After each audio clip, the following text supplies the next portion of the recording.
I'm pleased to be here, and I'm in particular pleased to be given the opportunity to speak in this lecture series that was established to honor the work of John Kilner, a work which includes his own scholarly writing, his service as an editor bringing together the writings of others, and his efforts to help build here at Trinity a center where bioethics is done in ways that are shaped by Christian belief, which means that it is, if not unique, at least rather distinctive in the world of academic bioethics.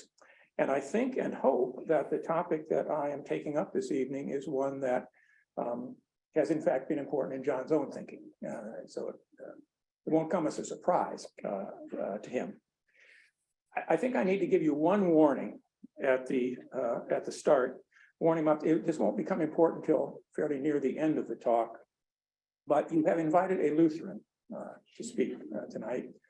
Lutherans have a rather higher view of some of the sacraments than some of you perhaps do, and you'll just have to deal with that when the time comes. But it'll take us a long time to get there, so you can relax for quite a long time. What I want to think with you about tonight might be broadly described just as the relation between parents and children, also in some respects the meaning of sex and marriage.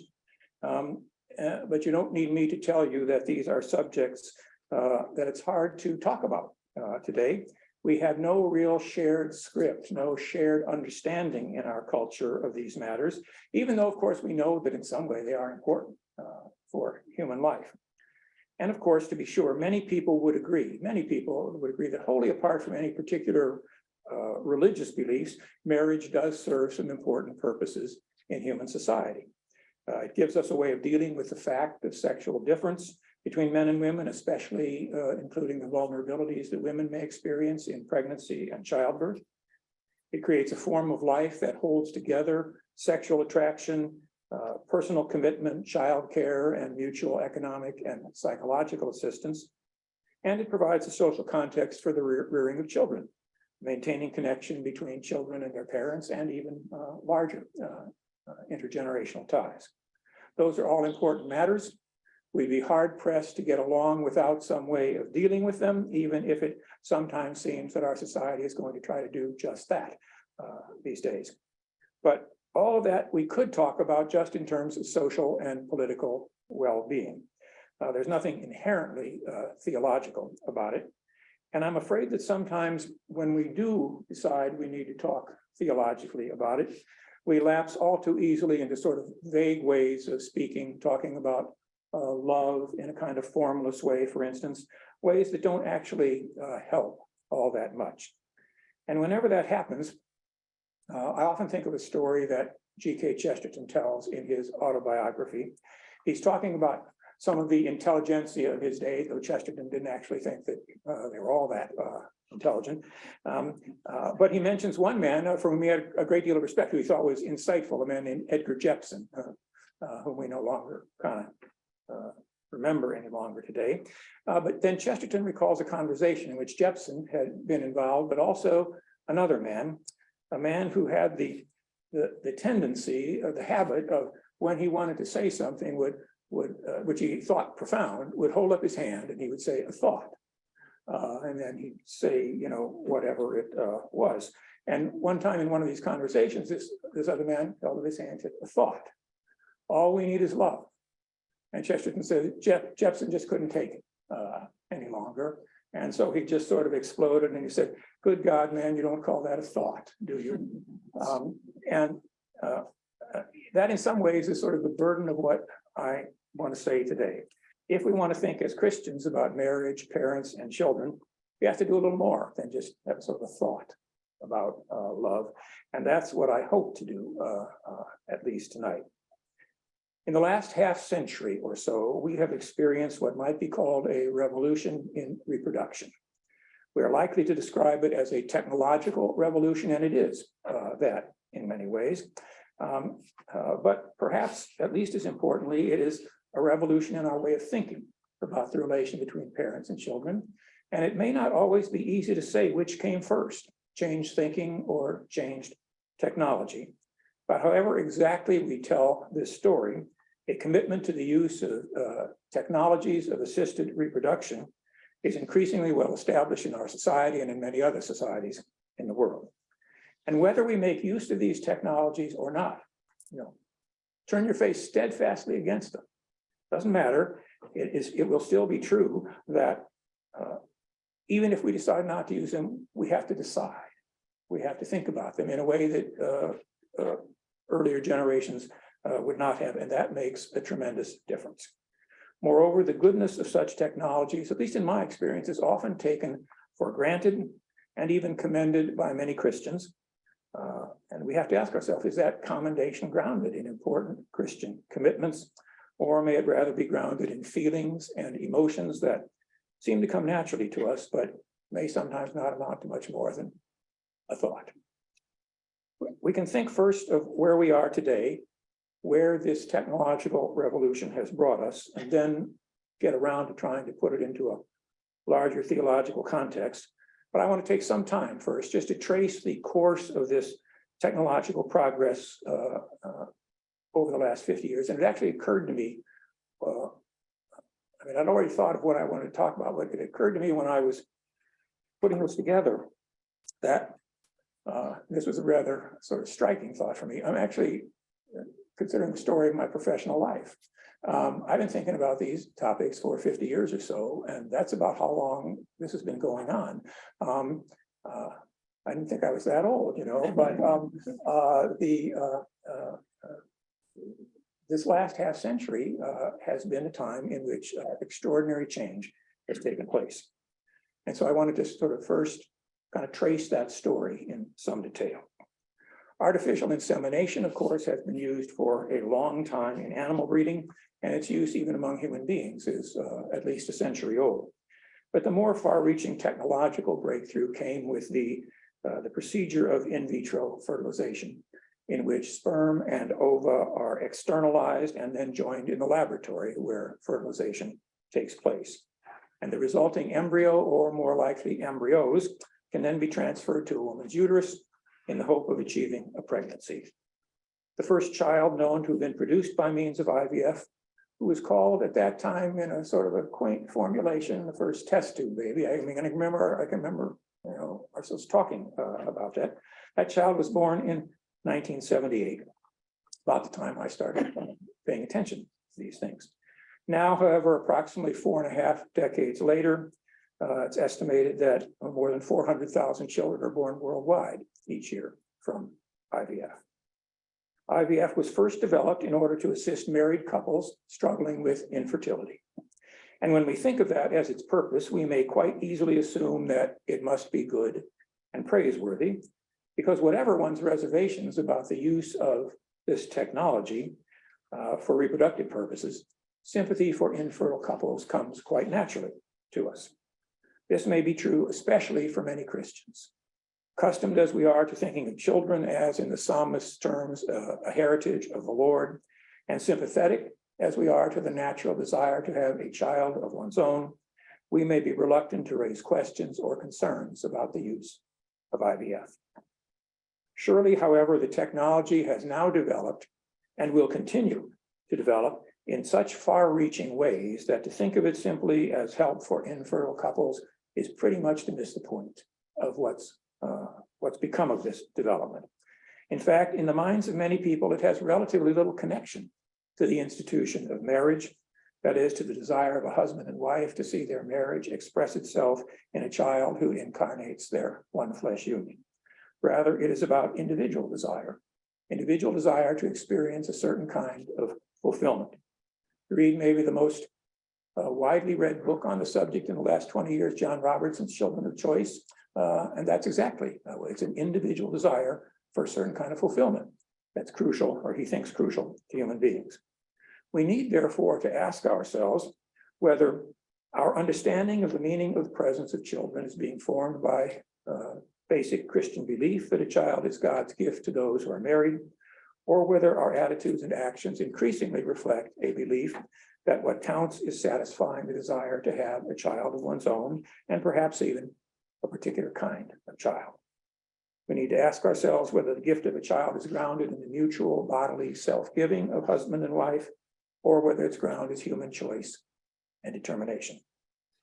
IVF can and often does involve much more than simply taking sperm from a man and an ovum from his wife, uniting them in the laboratory, and then transferring the resulting embryo to the woman's uterus.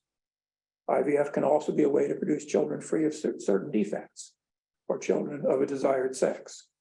A couple or an individual desiring children may commission others to fill some of the necessary roles in reproduction. So the sperm or ova or both may come from, not from the commissioning parents, but from people whom we call donors, though in fact they are often vendors who have sold their gametes.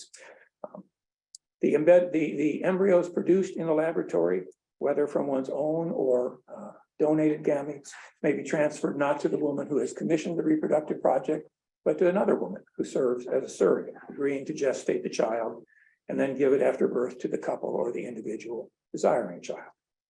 Because more embryos may be produced in the laboratory than can be safely transferred to a woman's uterus, the commissioning couple may decide to freeze the remaining embryos that they don't need or don't need, at least at that time. They may use them at a later date to try again to conceive a child, or they may never use them, leaving the embryos frozen indefinitely or discarded or perhaps made available for use in research.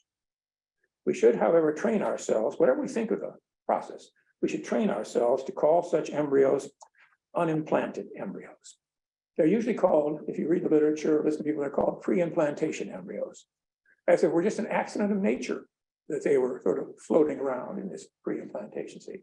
They're not that. They're unimplanted embryos, and we should call them that to remind ourselves that it's a condition that we have willed and chosen. It's not just an accident of nature. Such frozen unimplanted embryos now number in the hundreds of thousands, even in millions, and our society seems willing to permit that number to grow, continue to grow indefinitely. Many of these frozen embryos will never be needed or wanted by those who produce them in an effort to achieve a pregnancy. What then is to be done with them? There is no satisfactory answer to that question. I just want to repeat that sentence. Say, what's to be done with these frozen embryos?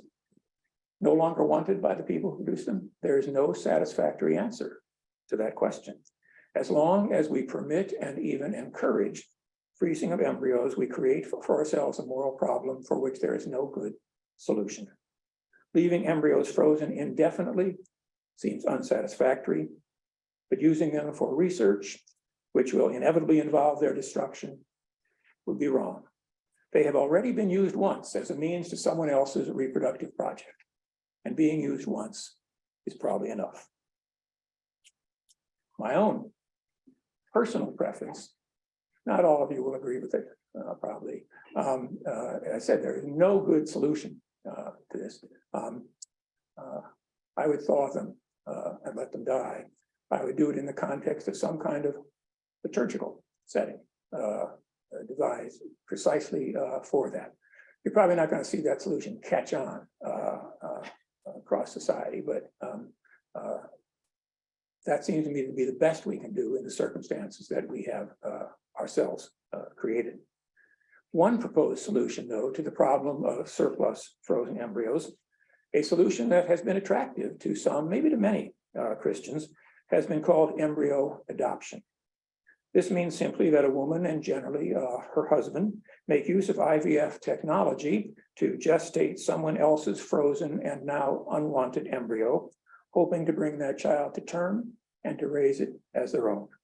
There was a really striking instance of this in the news. It's within, I think, maybe the last year or so, in which an embryo that had been frozen for 30 years, 3 decades, was implanted, gestated, and brought to term by a couple who thought that what they were doing was a kind of work of Christian charity, and I'm sure in their minds it was. No doubt those who do this are often moved by several different considerations, both desiring to become parents and wanting to offer the possibility of continued life to an abandoned embryo. For some, it may also be a way to deal with infertility. And although, at least in my view, we cannot say that such embryo adoption is wrong. I would not say that. I think that we can hardly recommend it when we remind ourselves of the millions of orphaned and abandoned children in the world who need a familial home.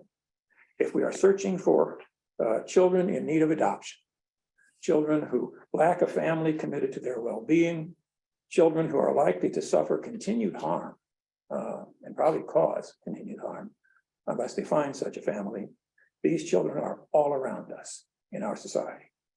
If we have the resources and ability to adopt, it seems better for us to direct that energy toward children who already born, who need a place of familial belonging. More recently and increasingly, young single women have been using IVF technology to take a yet further step by freezing their unfertilized eggs, not freezing embryos, but freezing unfertilized eggs. And they do this not because they necessarily experience fertility problems, but as a kind of insurance against future reproductive problems, or simply in order to have time to pursue other goals before committing to marriage and parenthood. Closely connected to the practice of IVF is the use of genetic testing. Indeed, it's almost impossible to imagine IVF being used as it's used in our society without genetic testing. And our society has now come, I think, to consider genetic testing of fetuses in utero as almost routine. Indeed, if a pregnant woman doesn't want to test the fetus she's carrying, she's probably going to have to fight for that right. In fact, not to do that. Amniocentesis was available already in the 1950s. Chorionic villus sampling, which takes tissue from the placenta in the 1980s. And still more recently, what's called non-invasive prenatal testing, which can isolate fetal DNA in blood drawn from the mother, can be done fairly early in the first trimester of pregnancy. And at least in principle, were to become a little more affordable than it is right now, it could enable the entire genome of a fetus in utero to be sequenced. It's also, we might note, been an extraordinarily profitable undertaking in the world. Now, of course, when we think about genetic testing, at least at the present time, there is no treatment available for most of the conditions that might be detected while the fetus is in utero from prenatal screening. The only treatment that can avoid the birth of a child with genetic defects or disabilities is abortion, which eliminates the suffering by eliminating the sufferer. Pre-implantation genetic diagnosis is done before there is ever an implanted embryo. Genetic testing in the laboratory of the unimplanted embryo moves the testing process back still further, prior even to the establishment of a pregnancy. And it's now possible to identify in an unimplanted embryo hundreds of disease mutations as well as its chromosomal makeup. This allows the commissioning parent or parents to select only some of the embryos for implantation, avoiding in particular any that may have genetic defects and perhaps any that may be of the undesired sex. In principle, therefore, it is now possible for a child to be born with as many as 5 people who we might in some sense call parents. The donors of sperm and ova, a surrogate who gestates a child during pregnancy, and the 2 commissioning parents who undertake to raise that child at some point in the future. So that we stand on the brink of a world, in fact, we're already in it in some ways, in which we will hardly know how to name some of the relationships that are produced by this technological change. So a woman can give birth to what we might, in a way, call her own grandchild by gestating a fetus produced in a laboratory with gametes taken from her child and his or her spouse. And she gestates that fetus. It's a sense in which it's her grandchild she gives birth to. People can have children posthumously if their frozen embryos are implanted and gestated in someone else after their death. And there are certainly instances in which people have, parents of someone who died already have wanted precisely that to be done. A woman lacking ovaries can receive an ovary transplant from an aborted fetus in which case that fetus could become the genetic child of a mother born to that woman. By means of eggs made in the laboratory from induced pluripotent stem cells, it may soon be possible to avoid the costly and medically burdensome process of retrieving eggs from women. And given that sperm are pretty readily available, this would mean that an individual or a couple could produce many embryos, almost an indefinite number of embryos from which to choose after testing. Perhaps even, it's a little too soon to say for certain, though you should never bet against science in a way. Perhaps even researchers may be able to use induced pluripotent stem cells to make sperm from a woman's cells or ova from a man's cells, meaning that a child could be produced using sperm and egg derived from the cells of the same parent, single parent, the child. In fact, just in the last, I think it's just the last week, or maybe it's the last 2 weeks, there was a story that you may have seen. The scientists in Japan who produced mice with 2 biological fathers, no mother involved. First, they took male skin cells from the mouse and reprogrammed them to produce induced pluripotent stem cells. And second, they deleted the Y chromosome from those cells. And then they took an X chromosome from another cell of the body and used it to replace that deleted Y chromosome, thereby producing induced pluripotent cells that had 2 identical X chromosomes, an egg produced solely from male cells. They fertilized those eggs with normal mice sperm, and they obtained 600 mouse embryos, which they then implanted in surrogate mice, and from those 600, they had 7 live births. That's not a huge success rate, of course, but as I said, if you bet against science, you're just you're using up your retirement income. I think those 7 mice that they had did appear healthy, according to the reports. They had a normal lifespan, and they went on to produce offspring as adults. The researchers granted that it would be more complicated to do this with human cells, mainly because the gestation period for human beings is so much longer that a lot of things could go wrong in the process. But when they said that it would be less likely, they said things like, the one researcher is quoted saying, it couldn't happen right away, probably be 10 years. I don't know how you react to 10 years, but I don't think it was a terribly long period of time. One said 10 to 20 years, but that's where we're headed. So that it's, if you consider the possibility of such a child produced with cells entirely, sperm and egg entirely derived from a male, it's not impossible to imagine that has already been done with a lamb. A child could be gestated entirely in an artificial womb, thereby, without any bodily connection of child to a mother, achieving, in fact, what Aldous Huxley only imagined in Brave New World. But this is not at all impossible in the relatively near future, which many of you will see. I don't actually expect to see it, but that's because I eat a lot of French fries.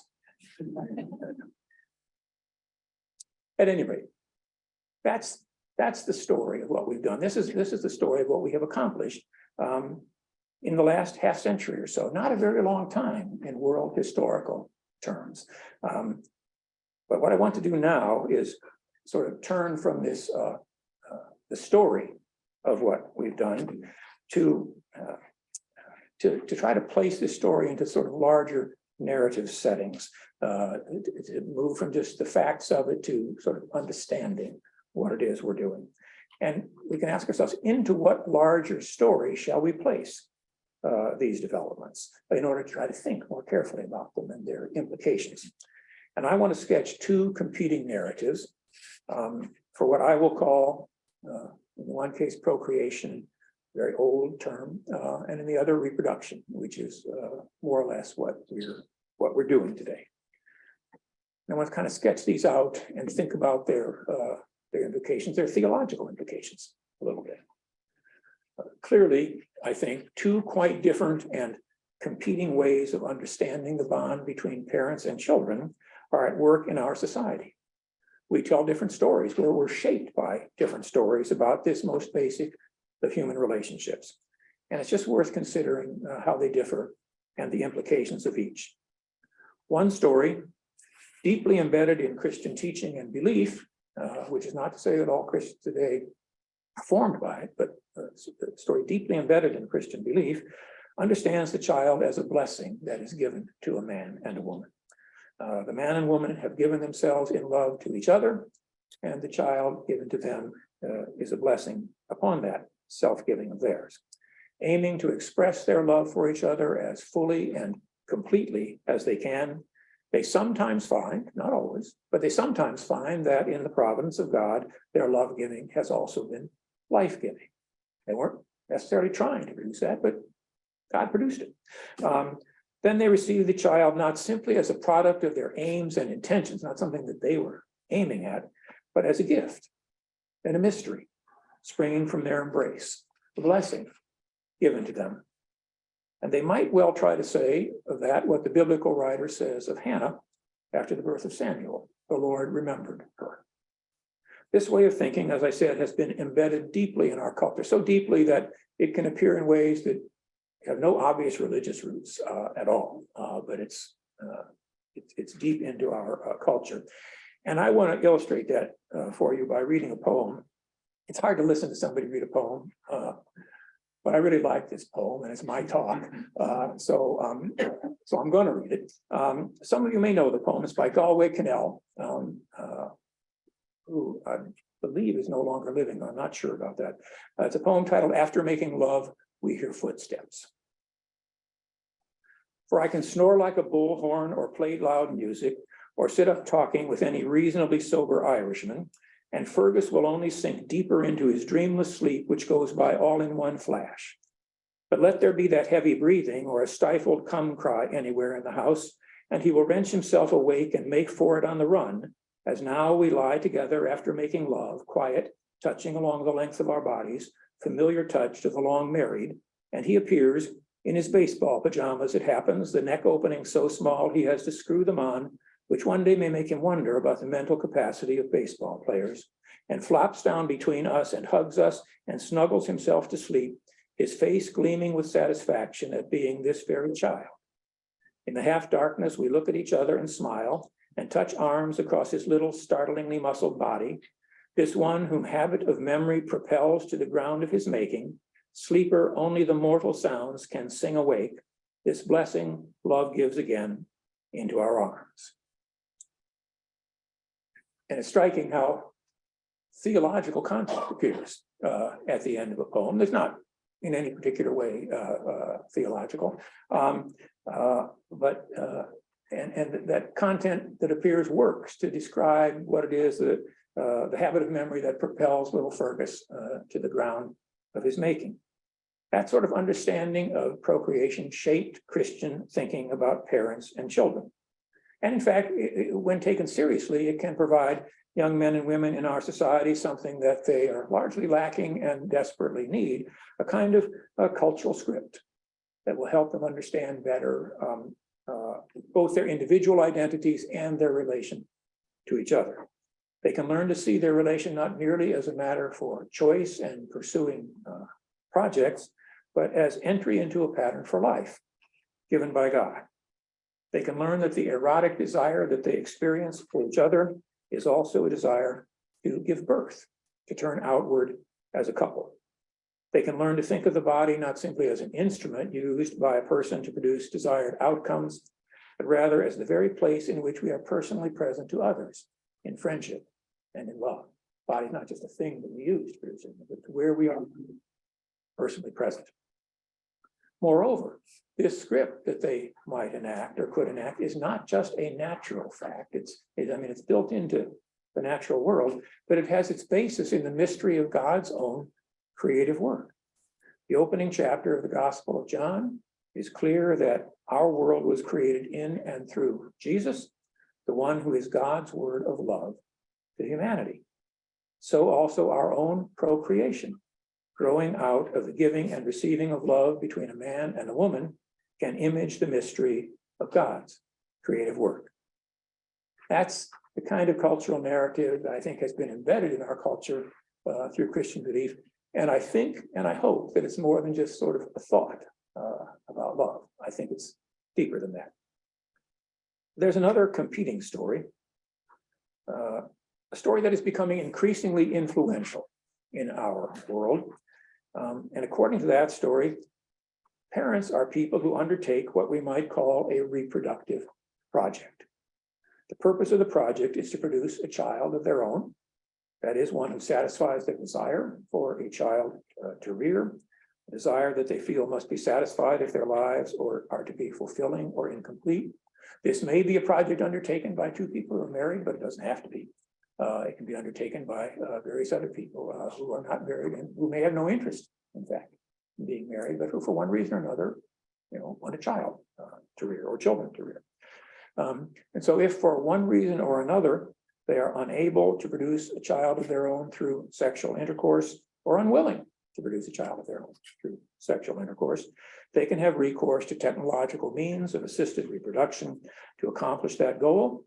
And they can, if they need to, hire others to assist in that project, even perhaps hire a woman as a surrogate to use her body as an instrument to gestate the child. Indeed, I saw again only quite recently, not the last week or so, but pretty recently, an article arguing or suggesting that what we might do is use women who are brain dead but still sustain on ventilators to gestate children to birth, using their bodies as a kind of incubator to accomplish that goal, which is sort of about as far as you can imagine in the instrumentalization of the body. Now, just in terms of the kind of language that ethicists use, if we think only in terms of results of our action, if that's what we think about, the results of what we do, then we may suppose that the people who do this, who in one way or another undertake a reproductive project of this sort, have simply found another way of doing the same thing that others do through ordinary procreation. Namely, they found a way to have a child. In fact, however, although a child may result from both sexual intercourse and various forms of assisted reproduction, the result may be the same in that way. These are not simply different ways of doing the same thing. It's better read your Aristotle about doing and making and so forth, and see that there's something different going on here. In the first of these, in what we've called traditionally procreation, spouses align themselves with God's act of creative love. That's the narrative in which they understand what they're undertaking. They do not suppose that the person exists simply apart from the body and just uses the body to accomplish various desired results. Rather, they simply give themselves to each other in love, not just in spirit, but also in body. And then sometimes God blesses such mutual love with the gift of a child, with little Fergus, who comes along. But in the other narrative, what they do is they undertake a project seeking to produce a child who will meet their desires, whatever exactly those desires may happen to be, and they use the means necessary to accomplish that goal. So we have two stories marked by different ways of thinking about our bodies, our personal presence in the body, or use of the body, and our children. Is the body the place of personal presence in which we give ourselves in love, or is the body an instrument we use to accomplish our goals?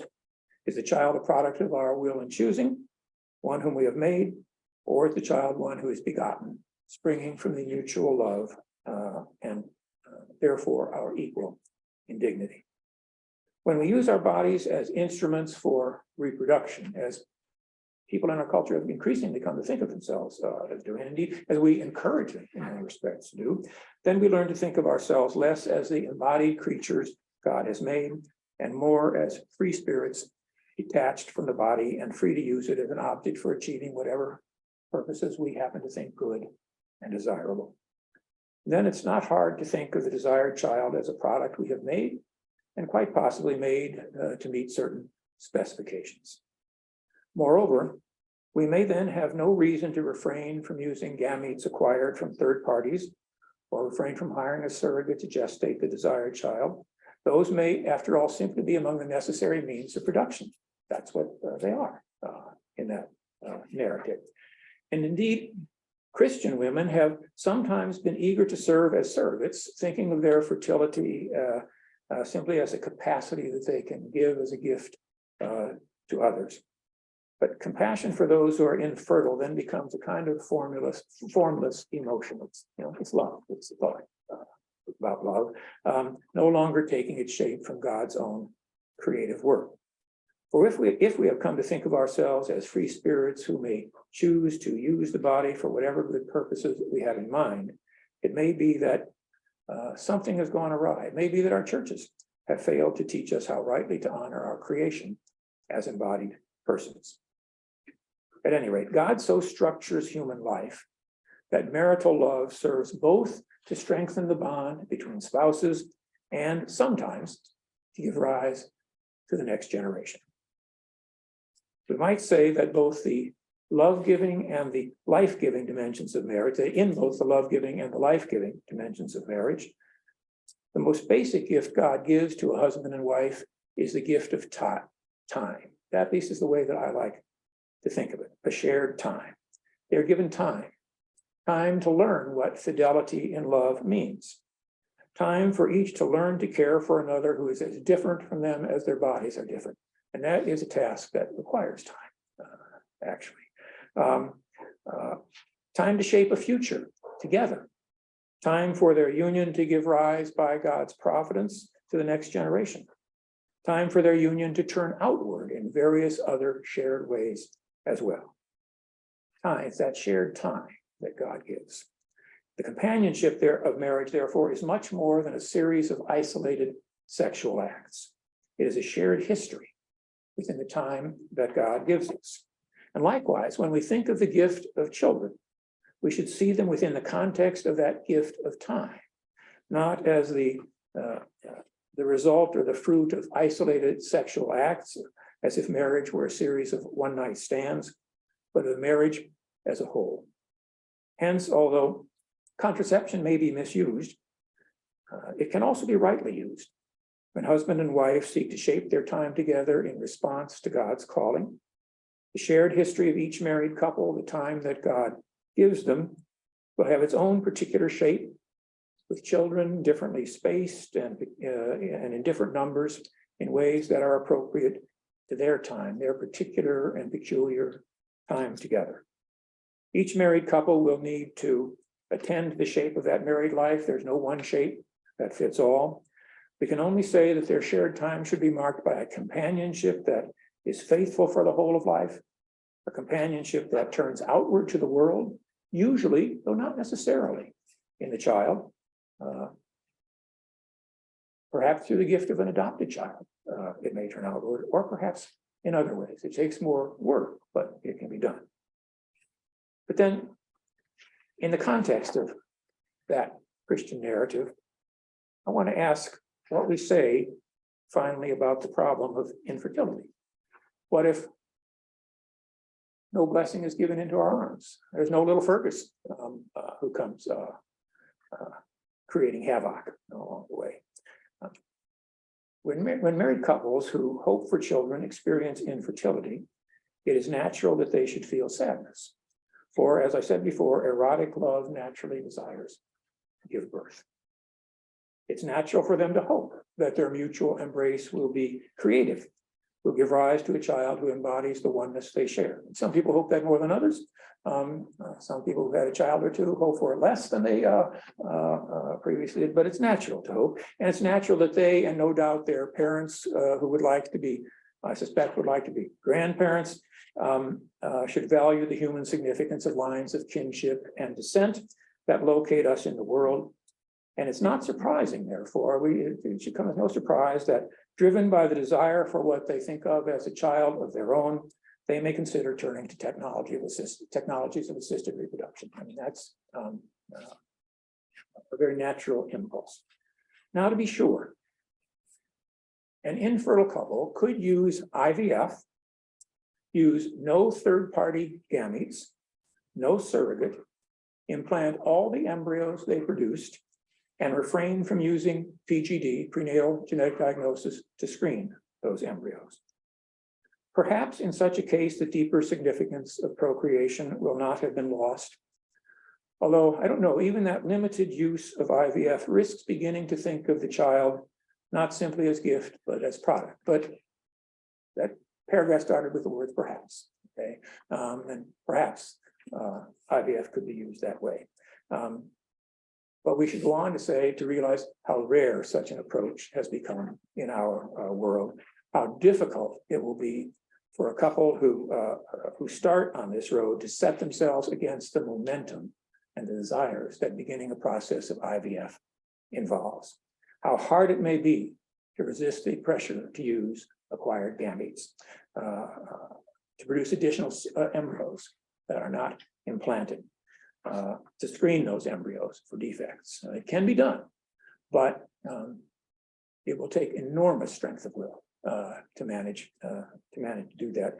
Strength of will most often set over against one's physician, probably. Part of the sadness of life is that we sometimes cannot and at other times ought not do what we deeply desire to do. And if technologies of assisted reproduction often distort the meaning of the presence of children, we should not allow that sort of sense of desperation to tempt us to transform the meaning of procreation into a technical act of reproduction. So although we acknowledge and recognize the sadness of infertility, Christians have good reason, I think, to sort of resist that desire that can become so desperate for a child of one's own. In the first place, we should be clear. I know that not all Christians would say what I'm about to say, okay? There are various traditions, but we should be clear that Christians have no continuing obligation to have children. It is a mitzvah for Jews, but not for Christians. To be sure, the one flesh union of husband and wife should always turn outward. We don't get married, just stare forever into one another's eyes. The union should turn outward. A child is the way in which that most naturally happens almost without our thinking about it sometimes, but it is not the only way for that turning outward to happen. The divine word, be fruitful and multiply, spoken at the creation, has been reshaped and transformed in the history of redemption. And because the child has been born, as St. Augustine says, because the child has been born, that is the promised child, in whom human life has been created anew, in whom, as St. Paul says, all God's promises have their yes. Because that child has been born, we have no obligation to produce generation after generation of children. Moreover, those who are unmarried or childless, whether that state is deliberately chosen or simply an accident of one's personal history, those people have an important role in the life of the church. In their singleness, they remind us that the wedding feast of the Lamb is something quite different from the restoration of our earthly marriages. And believe me, we need that among Christians. Scratch the nice pious person sitting next to you in the pew next Sunday and ask them what's so good about heaven. Well, they'll be reunited with loved ones, after all. It's good that God will be there too, but it's that reunion with loved ones that is there. What the singleness of some Christians reminds us is that the wedding feast of the Lamb is not that. It's not that restoration of our earthly marriage. That may happen, but that's not what is at the heart of it. And in their childlessness, they remind us that the church grows not because of our natural capacity to give birth, but through the grace of adoption as God's children.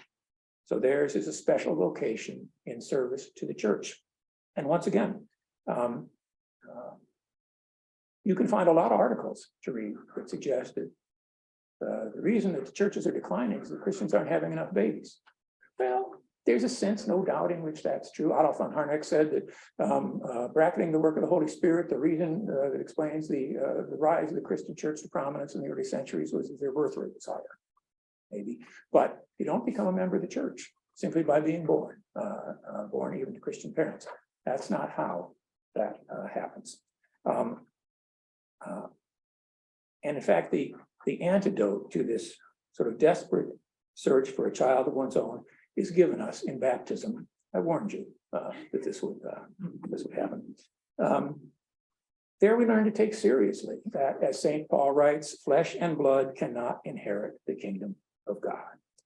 There in baptism, we relinquish any claim to a child of our own and a child over. And having given it up, receive the child back as one before whom we now stand as the representatives and mediators of God's covenant love and care.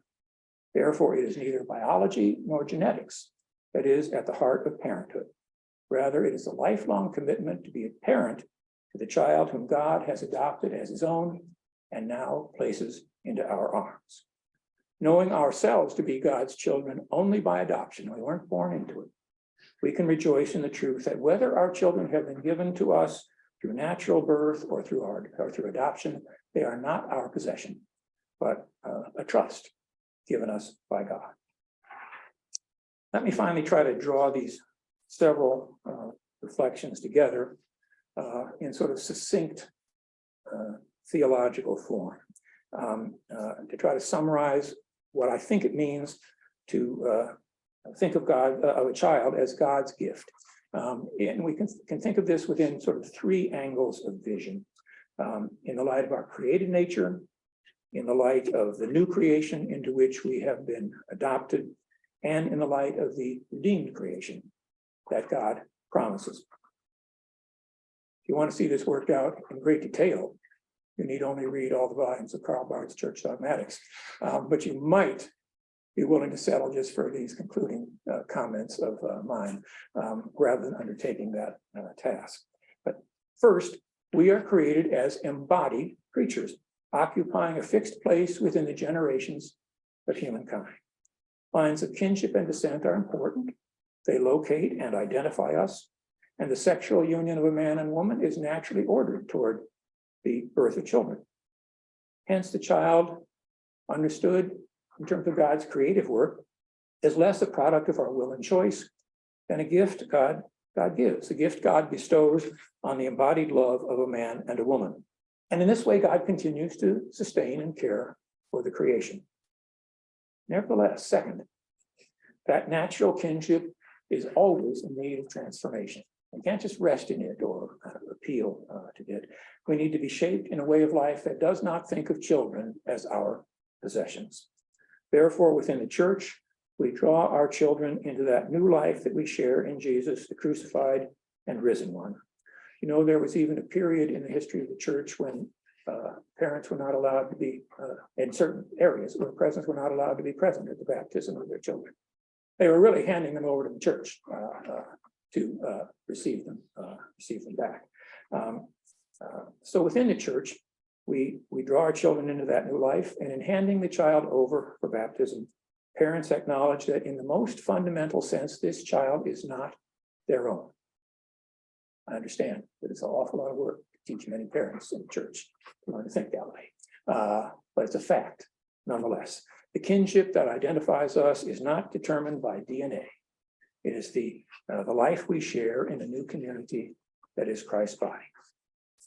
And then third and finally, we live toward a day in which the creation redeemed in God and Christ will be fully perfected. Even now, we are given a hint of that day in the Eucharistic meal the church shares. I did warn you again about high sacramental theology.